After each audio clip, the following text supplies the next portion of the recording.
Hello everyone, Assalamu alaikum. আমি তানভীর আহমেদ আছি আপনাদের সাথে and welcome to another new video. So আজকে অলরেডি থাম্বনেল দেখে বুঝে গেছেন যে কোন টপিকের উপর কথা বলতে যাচ্ছি। হ্যাঁ, আজকে আমি জিক্সার মনোটনের মাইলেজ ইস্যু নিয়ে কথা বলবো।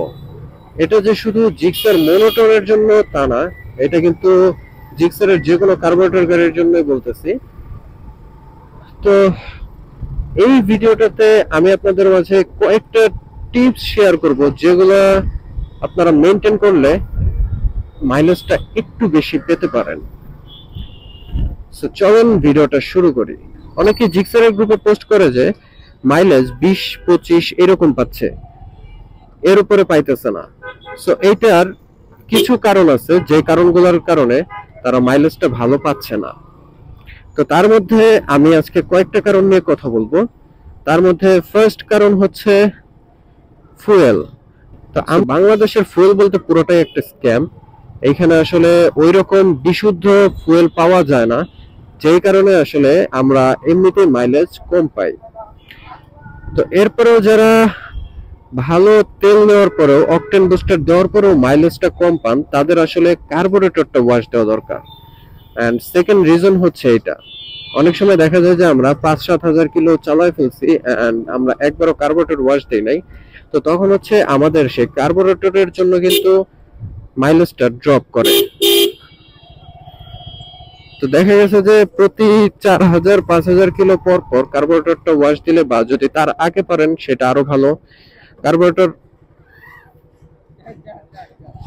কার্বোরেটর ওয়াশ দিতে গেলে মোটামুটি 250 টাকার মতো নেয়।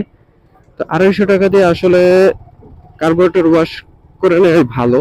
তো দেখা গেছে 3,000-4,000 কিলো পর পর কার্বোরেটরটা ওয়াশ দিয়ে দিবেন। আর এরপরে আরেকটা রিজন, সেটা হচ্ছে যে আমরা দেখা গেছে যে এই যে বাইক নরমালি এইভাবে চালাই।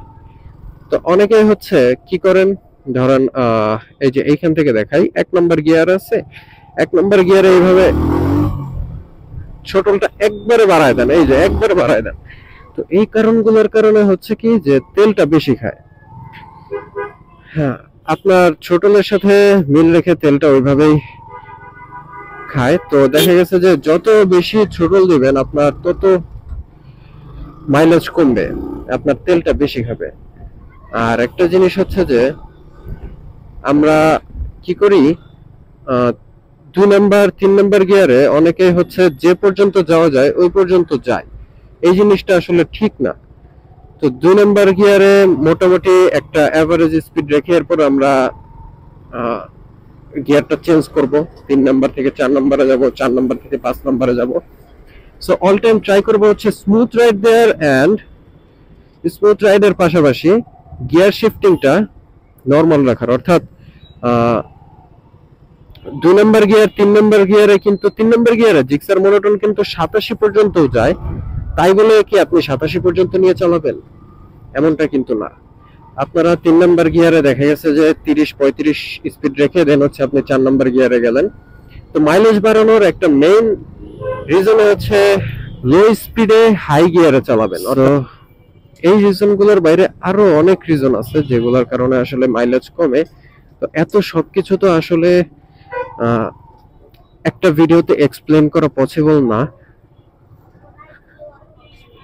তো আমি ট্রাই করব পরবর্তী আরো 2-1টা ভিডিও দিয়ে এই বিষয়ে আপনাদেরকে জানানো।